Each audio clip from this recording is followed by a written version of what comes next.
Ma'am एक सवाल है जो बहुत सारे लोगों को हालांकि समाज में कम पता होता है। थैलेसीमिया नाम की एक बीमारी होती है जिसका जनरली लोगों को पता नहीं होता कि थैलेसीमिया, और क्योंकि बहुत कम है इंडिया में तो थैलेसीमिया के बारे में पता नहीं चल पाता। थैलेसीमिया के बारे में जो प्रेगनेंसी में पता किया जा सकता है और जनरली कई बार टेस्ट नहीं होते उसके, तो इसके बारे में थैलेसीमिया क्या बीमारी होती है और जो बच्चा है प्रेगनेंसी में उसका कौन सा टेस्ट होता है और क्या करना चाहिए उसके लिए?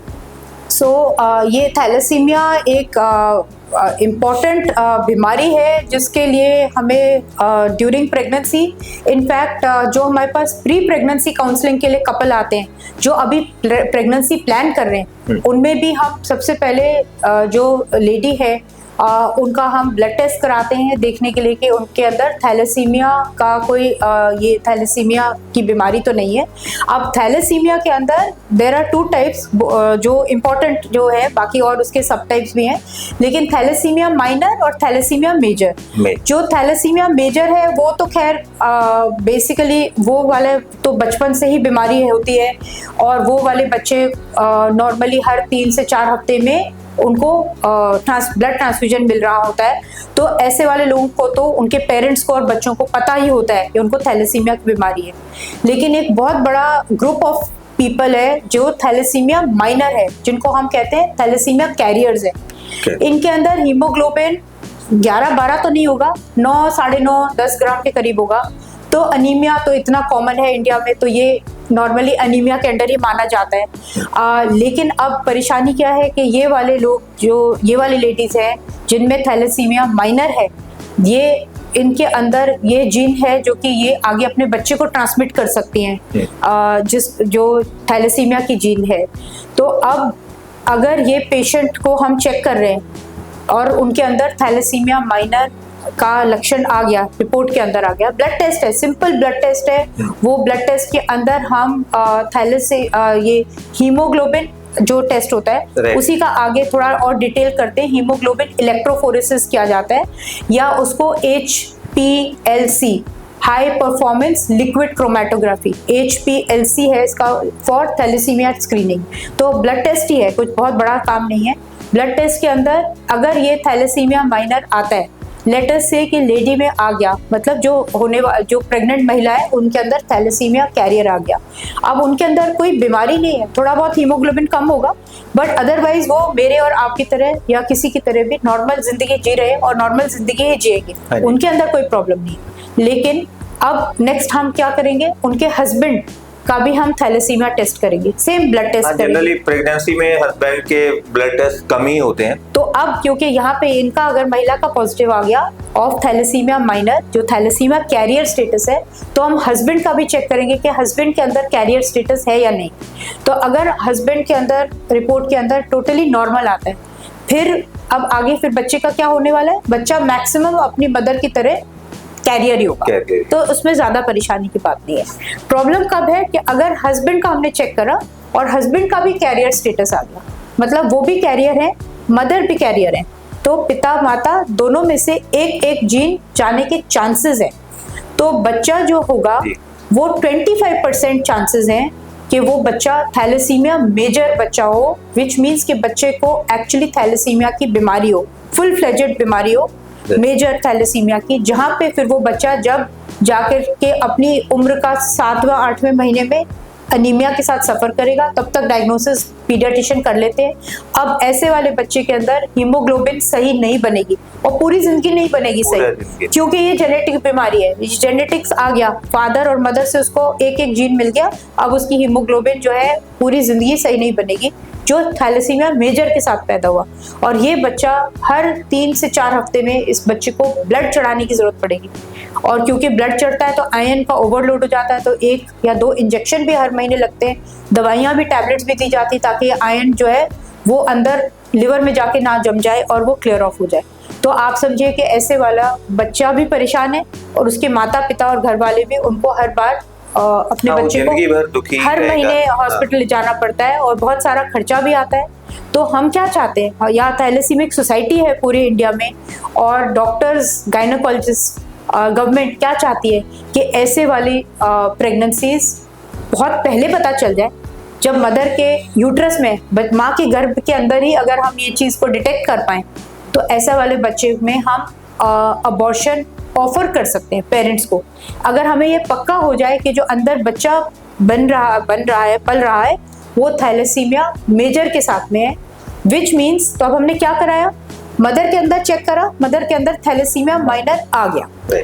अब हमने तुरंत हस्बैंड को बोला, वो भी 1 या 2 दिन के अंदर रिपोर्ट आ जाती है, वो हस्बैंड भी आ गए, उनका भी आ गया थैलेसीमिया माइनर। अब हमने नेक्स्ट क्या है, चांसेस कितने हैं इसमें, चांसेस ये है कि बच्चा 25% चांस हर प्रेगनेंसी में है, उस एक प्रेगनेंसी में 25% चांस है कि बच्चा नॉर्मल होगा, उस बच्चे को कोई ना माइनर है ना मेजर है। 25% चांसेस हैं कि वो बच्चा में बिल्कुल नॉर्मल है, उसमें ना कैरियर है ना बीमारी है, ठीक है। इस प्रेगनेंसी में 50% चांसेस है कि बच्चा कैरियर होगा, क्योंकि उसको एक जीन मदर से मिली है कैरियर की, लेकिन फादर से नॉर्मल जीन मिल गई है, ठीक है। 50% चांसेस ये है, और 25% चांसेस है कि बच्चे को एक कैरियर वाली जीन मिल गई फादर से, क्योंकि फादर कैरियर है, और एक जीन मिल गई मदर से कैरियर वाली। अब ये वाले बच्चे को नॉर्मल जीन नहीं गई, दोनों कैरियर जीन जो गई है दोनों पहुंच गई। अब ये वाला बच्चा जो है मेजर पैदा होगा। ये बच्चे को हम डिटेक्ट कर सकते हैं अगर हमारे को ये पता चल जाए कि फादर और मदर दोनों पॉजिटिव आ रहे हैं थैलेसीमिया माइनर के, तो हमें पता है कि 1 in every 25%, 1 in 4 चांसेस हैं कि हर प्रेगनेंसी में वो बच्चा पॉजिटिव आ सकता है थैलेसीमिया मेजर। तो अब ऐसे वाले प्रेगनेंसी में अगर हमें अर्ली पता चल रहा है तो हम there is something which is called as chorion villus biopsy, या फिर थोड़ी सी और प्रेगनेंसी ये हम 12 हफ्ते तक कर सकते हैं, 12-13 हफ्ते तक। और अगर थोड़ी सी प्रेगनेंसी और बड़ी हो गई है, मान लीजिए 15-16 हफ्ते तक पहुंच गई है, तो एमनियोसेंटेसिस करके हम बच्चे का ब्लड ग्रुप चेक कर सकते हैं। ब्लड ग्रुप से ज्यादा हम बच्चे के अंदर ये HPLC कर सकते हैं देखने के लिए कि उसमें थैलेसीमिया मेजर तो नहीं चला गया, उसके जेनेटिक्स चेक कर सकते हैं। और अगर हमें ये 14, 15, 16 हफ्ते में भी पिकअप हो जाए और जल्दी पता चल जाए तो और अच्छा कि बच्चे में थैलेसीमिया मेजर की बीमारी आ गई है, कि ये बच्चा ऐसे ही पैदा होने वाला है, तो ऐसे वाले बच्चे में नॉर्मली कपल को समझाते हैं तो वो लोग टर्मिनेट कराते हैं ऐसे वाला प्रेगनेंसी। अब फिर अगला प्रेगनेंसी में फिर जैसे मैंने बताया ये तो 25% चांस, 75% तो चांस ये है ना कि बच्चा आपका अगला वाला प्रेगनेंसी में शायद या तो नॉर्मल होगा या कैरियर स्टेटस के साथ होगा। हर 1 महीने में उनको बच्चे को ये ब्लड ट्रांसफ्यूजन देना पड़ता है। इतना ब्लड भी कहाँ से आएगा, और उसके साथ में इतना खर्चा और lot of distress for parents as well as the family. बच्चे की ग्रोथ भी प्रॉपर सपोर्ट तो मिलता है गवर्नमेंट की तरफ से, दे आर गिविंग, ये वाले बच्चों को बहुत प्यार से और बहुत तरह से सपोर्ट मिलता है। गवर्नमेंट की एजेंसीज हैं जो इनको दे रहे, लेकिन एटलीस्ट हम ये चाहते हैं कि जो बच्चे हैं उनको तो हम बहुत प्यार से बहुत हेल्थ संभालेंगे, लेकिन जो बच्चे अभी यूट्रस में हैं तो उनका अगर हम पहले से पता कर पाए तो फिर हम एटलीस्ट उनको तो बचा सकें कि वो ना मतलब उनके थैलेसीमिया मेजर से ना पैदा होता है। और इसके अंदर एक और चीज है कि हम आज की डेट में डॉक्टर्स गायनेकोलॉजिस्ट क्या कहते हैं कि इनफैक्ट कुंडली मत मिलाएं। आप अपने जब बेटी और बेटे की शादी कर रहे हो तो आप थैलेसीमिया टेस्ट करा लें। तो अगर स्पेशली जहाँ पे शादी प्लान करके कर रहे हो, जिसे हम कहते हैं ना कि ब्लड ग्रुप वहाँ पे अगर हमने थैलेसीमिक फीमेल थैलेसीमिया माइनर के साथ में है तो उसकी शादी ना कराइए एक थैलेसीमिया माइनर बॉय के साथ में। मंगल दोष से ज्यादा ये दोष ज्यादा है, क्योंकि फिर अगर ऐसा है तो ये 100% आप मान के चलिए हर प्रेगनेंसी के अंदर 25% चांस है। तो हर प्रेगनेंसी के अंदर एमनियोसेंटेसिस या CVS कराना जरूरी है, क्योंकि वो बच्चा खर्चीला भी है और वो डिस्ट्रेस का कारण है, क्योंकि प्रेग्नेंट हो गई पॉजिटिव आ गया तो अब आपको अबॉर्शन कराना पड़ेगा। आप अगली वाली प्रेगनेंसी में फिर सोचेंगे कि शायद पॉजिटिव है शायद नेगेटिव है, हर प्रेगनेंसी में चेक कराना पड़ेगा।